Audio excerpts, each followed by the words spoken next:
Bonjour à toutes et à tous, je suis Mathieu Charrier, ravi de vous accueillir dans 9e art, le podcast de la Cité internationale de la bande dessinée et de l'image d'Angoulême. Dans chaque épisode, une autrice ou un auteur se raconte, revient sur sa pratique, sa carrière, son actualité, sa vision du 9e art et répond à notre questionnaire de Proust version BD.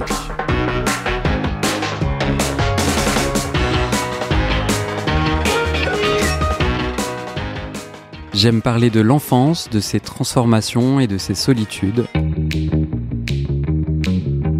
Et bonjour Antoine Doll. Bonjour. Présentation courte mais efficace. Merci d'être avec nous, scénariste de tout un tas de livres, une centaine, je lisais en préparant cette interview.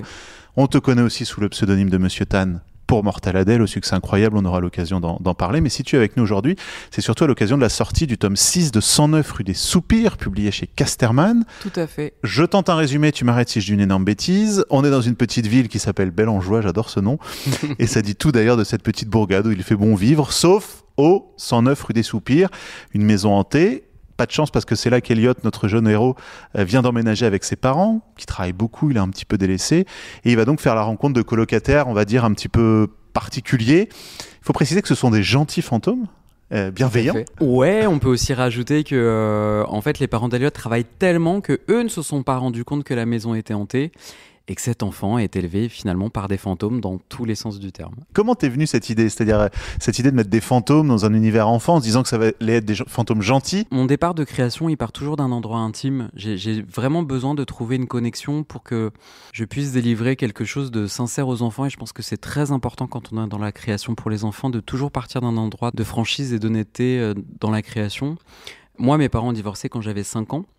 Et évidemment, j'ai été élevé par une maman qui travaillait beaucoup. Et quand c'est comme ça, tu as l'impression que tes solitudes sont habitées d'autres présences que celles finalement. Tu t'inventes tes fantômes presque. Tu ne les inventes pas, ils existent. Les fantômes, ça peut aussi être des absents. Et du coup, j'ai trouvé rigolo de leur donner corps pleinement et que ces fantômes se matérialisent et finalement accompagnent Eliott au quotidien. Alors tu leur fais vivre des aventures dans le tome 2, ils ont une espèce de brigade qui vient voir s'ils sont bien terrifiants, parce qu'un fantôme ça doit être terrifiant. Il y a quand même un cahier des charges, zut, une maison hantée, ça se mérite. Dans le tome 3, Eliott disparaît, ils doivent sortir de la maison, et alors là, se confronter au monde réel, etc., etc. Quand tu commences une série, est-ce que tu as déjà en tête ces différents arcs narratifs, ou est-ce que ça vient quand la série prend vie et tu te dis tiens dans le deuxième je vais faire ça, tiens dans le troisième Oui, c'est complètement du bluff. En fait, quand on fait un premier tome, on sait tous que le milieu de la bande dessinée, c'est parfois des séries qui font un tome 1 et qui s'arrêtent. Et quand on démarre une nouvelle série, on est toujours dans la séduction d'un éditeur ou d'une structure pour le produire.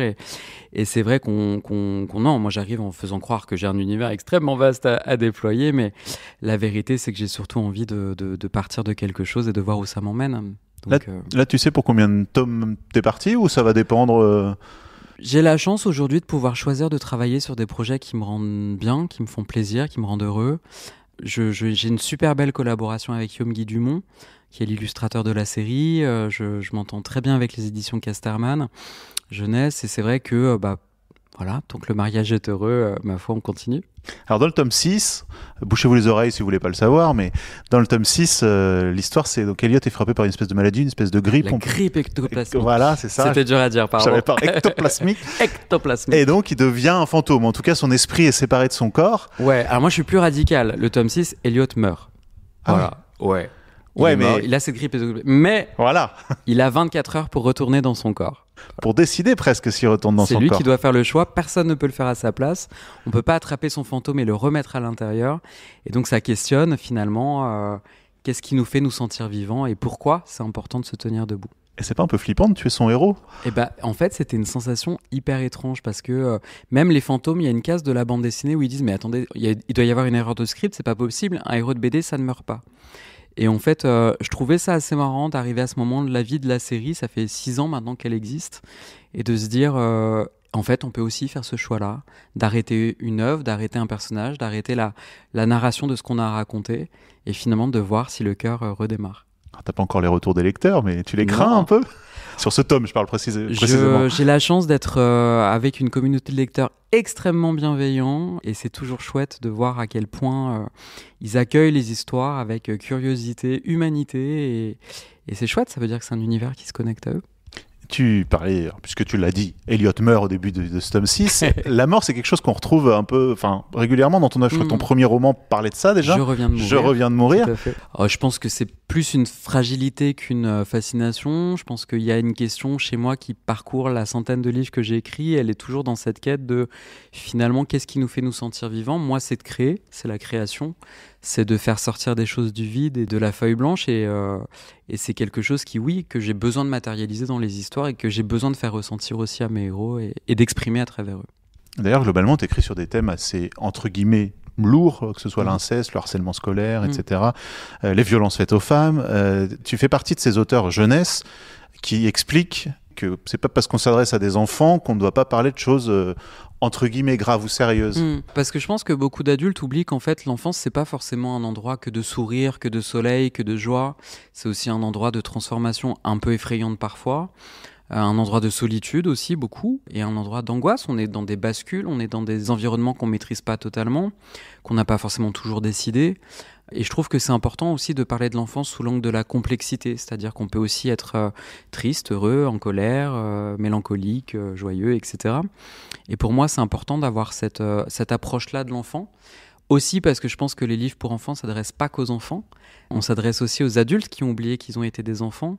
Et j'ai cette phrase, moi, qui est vraiment mon mantra, que j'utilise beaucoup dans ma tête quand j'écris un livre. C'est, pour moi, les livres jeunesse, ils sont là pour réparer les enfants avant qu'ils ne se brisent, mais aussi pour rappeler aux adultes qu'on peut être réparé à des endroits qu'on ne pense plus pouvoir atteindre. Et je trouve que les récits sont un merveilleux moyen de le faire. Et tu te censures des fois ? Dans le sens où quand tu brandes sur ces thématiques-là, est-ce qu'il y a des moments où tu dis « Oh, non, là, je vais quand même un chouïa loin ».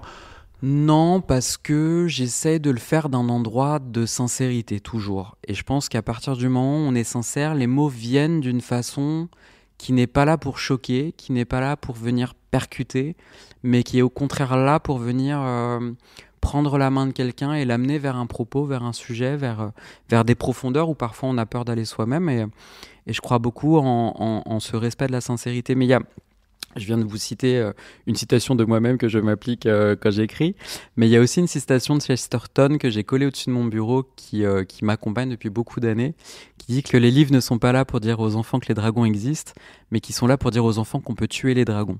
Et ça, pour moi, c'est le résumé de ce que doit être la littérature jeunesse. Tu expliques que tu écris depuis l'enfance, dans l'arrière-boutique du magasin, je crois, où travaillait ta maman. Oui, je vois que tu as fait de grandes recherches. C'est marrant de t'imaginer enfant, quand on voit aujourd'hui, je parlais d'une centaine de bouquins, des millions d'exemplaires vendus, se dire que tout ça, c'est souvent le cas, mais commence dans l'arrière-boutique d'un magasin où tu griffonnes des premiers mots sur des cahiers. Oui, et puis sans du tout de prédestination. Moi, je viens d'une famille où on lisait pas forcément beaucoup de livres, où personne est dans le domaine du livre ou de la bande dessinée ou de la culture, et c'est vrai que j'ai toujours eu un appétit pour l'idée de partager des émotions. Voilà. Moi, c'était vraiment mon souci quand j'étais un enfant, c'était de voir les sourires, les expressions, les réactions que pouvaient provoquer les dessins, les textes, etc. Après, moi, j'ai grandi, j'étais à l'école, etc. J'écrivais déjà, j'ai fait lire ce que j'écrivais à une de mes profs de français quand j'étais au lycée, en lui disant voilà, j'aimerais devenir écrivain.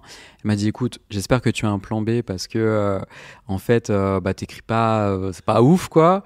Et puis tu fais beaucoup d'erreurs de grammaire, et puis tu fais beaucoup de fautes d'orthographe, et puis voilà, j'ai pas été un très bon élève, mais j'avais quelque chose à raconter. Et je pense que finalement, on oublie aussi que la création, c'est pas être bon en orthographe, c'est pas être bon en grammaire, c'est pas forcément être sur des standards académiques, c'est surtout avoir la volonté de partager, de donner. Et finalement, ça me permet aujourd'hui d'être auteur d'une centaine de livres, d'être chevalier des arts et des lettres, d'avoir reçu l'Ordre national du mérite et d'avoir fait lire 21 millions d'enfants. Donc c'est important de le dire aux enfants qui nous écoutent, quoi. Même si tu fais des fautes en dictée, c'est pas grave, tu peux imaginer des histoires. Il faut pas confondre, je pense, l'écriture et la littérature. L'écriture, c'est la forme, la littérature, c'est le fond. Alors Mortelle Adèle, t'as beaucoup expliqué que c'était ta meilleure amie quand t'étais écolier, victime certaines années d'harcèlement scolaire, mais j'ai pas trouvé d'endroit où tu expliquais comment elle t'était venue. En fait, j'avais 14 ans, les 3 années qui ont précédé étaient 3 années de violence scolaire assez fortes. On m'a cassé le pouce parce que j'aimais dessiner, on a essayé de me casser le genou avec un banc, enfin voilà, ça a été des années de très grande souffrance et de très grande solitude. Et un jour, j'étais... en fait, à la récréation, je me cachais pour éviter qu'on me tombe dessus. Et donc, je me cachais souvent dans un... En fait, on n'avait pas le droit de monter dans les étages pendant les récréations. Et donc, moi, j'allais, par contre, me cacher dans les étages. Et donc, j'allais souvent au 2e étage. Je sais exactement quelle fenêtre du collège quand je passe devant, quand je vais voir ma famille. Et en fait, un jour, j'avais vraiment cette sensation de disparaître. C'est-à-dire que je pense que quand on a un enfant qui est soumis à beaucoup de violence et à beaucoup de remise en question, à un âge où on essaye simplement d'exister et de découvrir qui on est, et bah, il y a quelque chose de nous qui s'efface, qui disparaît. Et un jour, moi, j'avais l'habitude, quand je me mettais dans ce couloir, de dessiner dans un carnet. Et un jour de colère, j'étais en pleurs, il venait encore de se passer quelque chose de terrible, et j'ai rayé la feuille, en fait.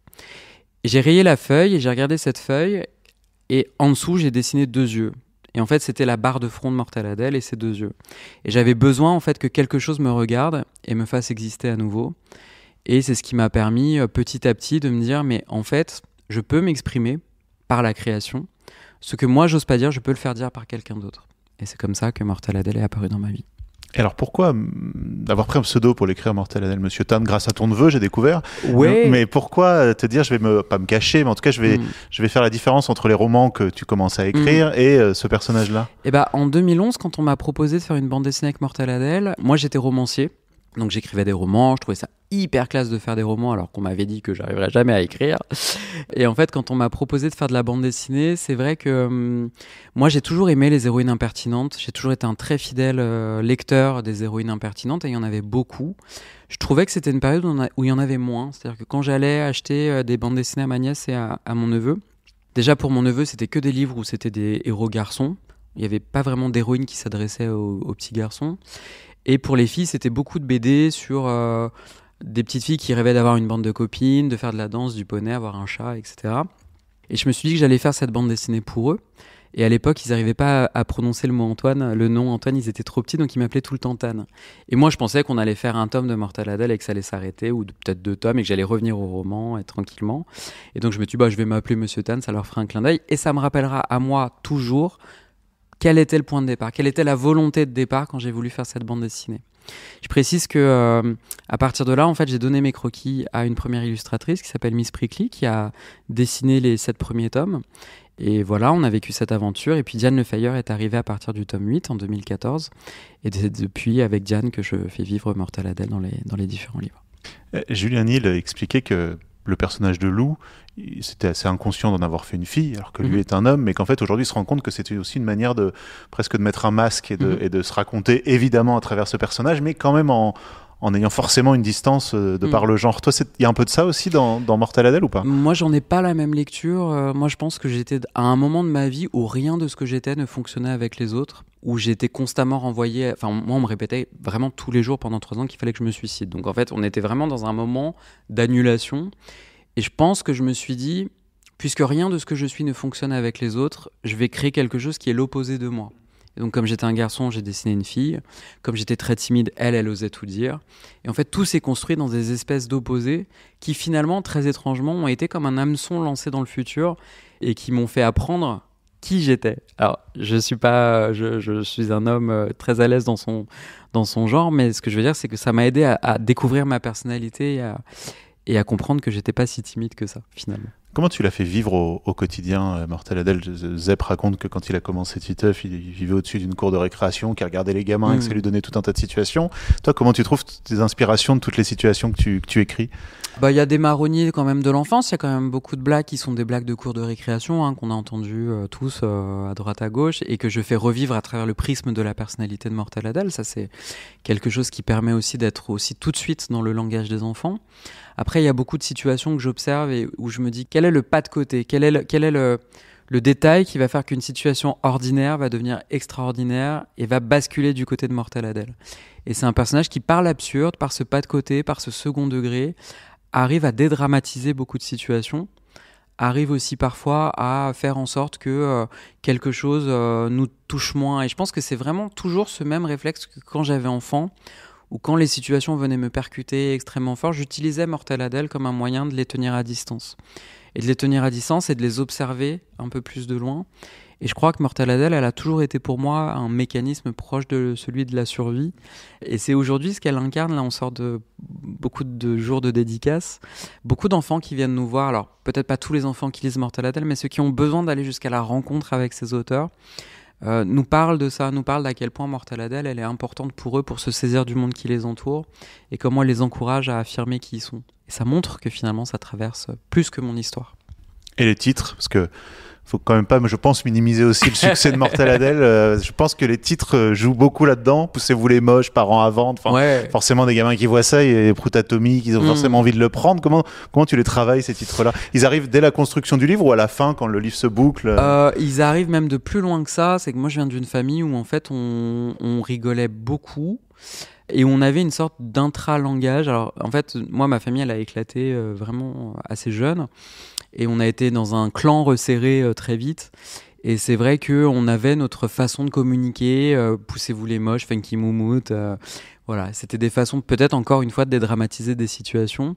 Poussez-vous les moches, c'était une phrase que mon neveu de 5 ans disait quand il arrivait à l'école, quand je le déposais. T'as déjà plein de titres en avance, là, encore. Ah oui, j'ai des carnets entiers de lexiques et de phrases qui font peut-être rire que moi d'ailleurs, hein, mais qui effectivement, quand elles passent dans l'univers de Mortel Adèle, deviennent aussi le langage de ses lecteurs. Ça fait une quinzaine d'années que t'écris, si je dis pas de bêtises? Ça fait 17 ans. 17 j'ai publié ans. Mon premier roman en 2008. Je disais plus d'une centaine de livres en 17 ans. Enfin, produit en croix très rapide, ça en fait 6 par an. Comment on tient ce rythme-là? Eh ben, en ayant besoin de se poser beaucoup de questions sur soi, sur le quotidien, en ayant aussi compris au service de quoi on était. Je suis très aligné sur ce que j'investis dans le métier d'auteur, la volonté de m'adresser aux enfants, de leur donner des clés pour pas se sentir seul dans les moments où moi je me suis senti seul, en sachant à qui je m'adresse, et aussi au petit Antoine quand il avait 8 ans, 10 ans, 11 ans, 12 ans, et c'est ce qui me permet de trouver vraiment du cœur à l'ouvrage et de pas rechigner sur le travail. Moi je travaille énormément, je travaille en vacances, en week-end, en soirée, voilà. Et tu as plusieurs scénarios toujours en cours, ou c'est vraiment un livre par un livre? Alors avant, oui. J'avais beaucoup de scénarios un peu dans tous les sens et je travaillais sur plusieurs livres à la fois. L'âge passant et me faisant vieux et mon cerveau étant de moins en moins frais, j'ai tendance aujourd'hui à vraiment travailler par segments et avancer projet par projet. Ça me permet de mieux me concentrer.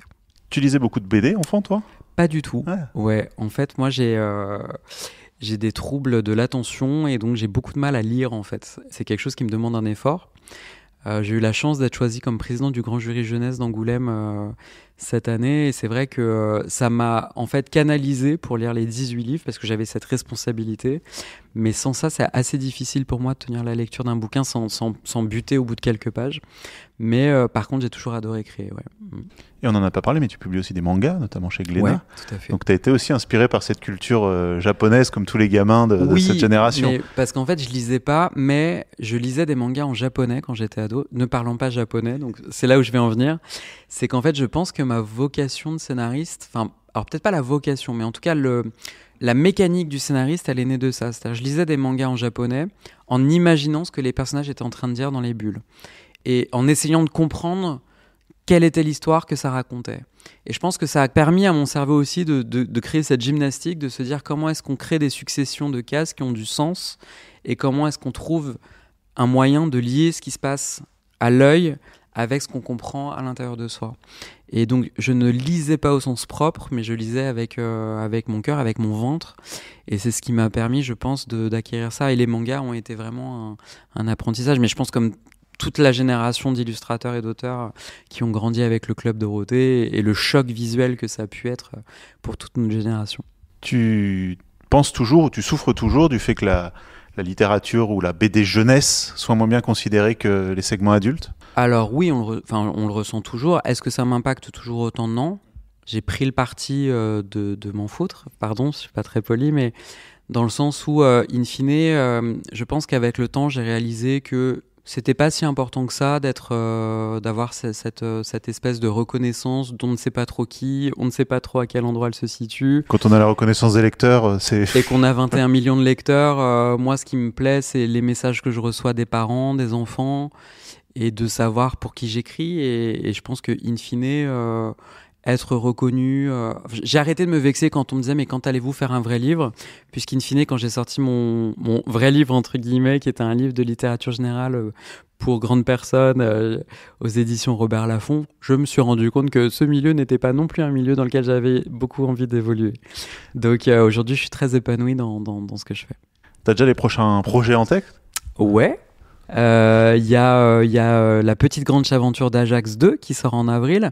On a Mortel Adèle qui est évidemment le succès que tu décris, mais on a aussi la chance avec Diane de partager d'autres succès. Il y a la série Ajax qui est un spin-off de la série Mortel Adèle qu'aujourd'hui on coécrit avec un auteur qui s'appelle Chris Pop qui travaille avec nous chez Monsieur Tanenko, la maison d'édition qu'on a fondée, qui a dépassé les 100 000 exemplaires sur le premier tome, donc c'est aussi une grande chance. Et donc le tome 2, toujours coécrit avec Chris Pop et dessiné par Diane Lefeyer, sort en avril. Et puis le tome 22 de Mortel Adèle, je viens de rendre les textes, là ils sont dans la boîte mail de Diane Lefeyer. T'as le titre ? J'ai le titre. Mais tu me le donneras pas. Top secret. J'imagine.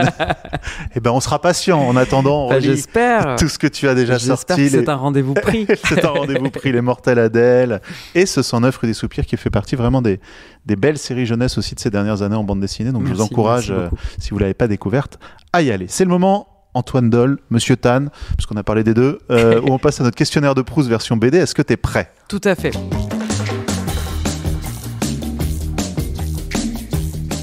La première BD que tu as lue ? La première BD que j'ai lue, je pense que c'était Boule et Bill. Ouais, j'étais très fan de Boule et Bill quand j'étais petit. J'en garde un souvenir qui, je pense, n'est pas du tout le regard que j'ai dessus aujourd'hui. Ça provoque plus les mêmes émotions. Mais j'aimais bien, je pense, enfant, cette espèce de famille un peu parfaite, très normée, qui, moi, me manquait. Quelle est, selon toi, la meilleure BD de tous les temps ? La meilleure BD de tous les temps, Calvin et Hobbes, évidemment. Moi, c'est un mélange de poésie, de philosophie, de rire, de réflexion, que j'ai toujours trouvé extrêmement puissant. Et cette idée d'une peluche qui ne vit que dans l'esprit de l'enfant qu'elle accompagne est quelque chose qui me touche beaucoup. La plus belle couverture de bande dessinée ? La plus belle couverture de bande dessinée, c'est toutes les couvertures que fait Diane Lefeyer. Tricherie, première tricherie. Ton personnage de BD préféré ? Mon personnage de bande dessinée préféré, c'est Mafalda.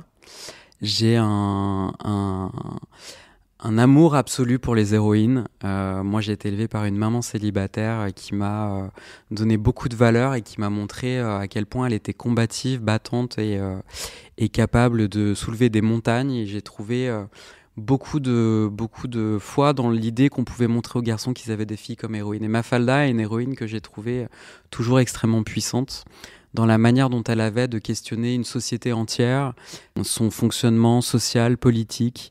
Et elle m'a démontré très tôt qu'on n'était jamais trop petit pour accomplir de grandes choses. Ton personnage de BD détesté ? Mon vous voulez vraiment que je me fâche avec quelqu'un ? Mon personnage de BD détesté, il y en a quelques-uns. Des noms, peut-être d'auteurs morts. Des noms d'auteurs morts. Comme ça, on est tranquille. Morts médiatiquement ou morts dans leur âme ? Les deux. Non, je me permettrai pas de critiquer. Ton super-héros préféré ? Mon super-héros préféré, c'est Hulk. Hulk, en fait, je me suis beaucoup identifié à Hulk quand j'étais ado. Alors, pas parce que je me voyais comme une créature extrêmement... Mais je trouvais que la colère, les émotions étaient vraiment capables de déformer le corps, l'âme et l'impact qu'on pouvait avoir sur le monde. Et c'est un personnage qui m'a toujours fasciné, sur lequel j'aimerais beaucoup écrire. Ton super-héros détesté ? Mon super-héros détesté, j'aime pas trop tous les héros un peu trop lisses. Là, j'ai beaucoup aimé tout ce qui a été développé autour de la Sorcière Rouge. J'ai trouvé son ambiguïté, sa profondeur passionnant. Et j'aime moins les héros plus lisses comme Captain America, tout ça. Voilà, c'est des choses qui me touchent moins. Tu écris dans le calme ou en musique ? J'écris dans le calme total avec des bouchons d'oreilles. Il faut pas parler, il faut pas m'appeler, il faut me laisser tranquille parce que j'ai vraiment besoin de... Moi, en fait, toujours dans ces idées des troubles de l'attention, j'ai vraiment besoin d'être tout le temps vraiment dans une espèce de bulle quand je crée. Couleur ou noir et blanc ? J'aurais dit noir et blanc si tu m'avais posé la question il y a quelques années. Depuis que Diane Lefeyer est rentrée dans ma vie, je dirais beaucoup couleur. C'est quelqu'un qui a apporté beaucoup de prismes et d'arc-en-ciel et de relief aux choses. Et je lui ai écrit une chanson qu'elle a chantée sur un album de Mortel Adèle qui s'appelle De toutes les couleurs, ce qui est quand même vient attester mon propos, qui est une chanson que j'ai écrite dans le ciel. J'étais dans un vol en direction de Tokyo et voilà, et je trouve que ça traduit bien notre amitié, ce qu'elle représente. Et pour terminer, est-ce qu'il y a une autrice ou un auteur de bande dessinée que tu nous conseillerais et qu'on ne connaîtrait pas forcément ? Je sais pas si vous connaîtriez ou pas. Je pense qu'elle est très connue. Enfin, en tout cas, moi, j'aime beaucoup ce qu'elle fait. Une illustratrice que j'aime beaucoup qui s'appelle Miss Patty, avec qui j'ai eu l'occasion de partager une série qui s'appelle Sushi Bing. Je sais qu'elle a beaucoup de lecteurs et une grosse communauté qui la suit sur Internet. Mais si jamais vous étiez passé à côté de son travail, c'est un univers qui est très, très, très beau, très doux, très, très documenté et très, très joyeux. Et en plus, si je dis pas de bêtises, elle vit à Angoulême. Et en plus, elle vit à Angoulême. C'est une qualité. On embrasse Patricia. Eh bien, merci beaucoup Antoine Doll d'avoir joué le jeu. Et donc, je vais pas rappeler la centaine de titres. On va faire le focus surtout sur ce... Attendez, un par un. Un par un. Alors, allez, au boulot. On fait le focus sur 109 rue des Soupirs et puis évidemment Mortel Adèle, dont on n'aura pas le titre du prochain. On sera patient. Merci en tout cas. Merci beaucoup.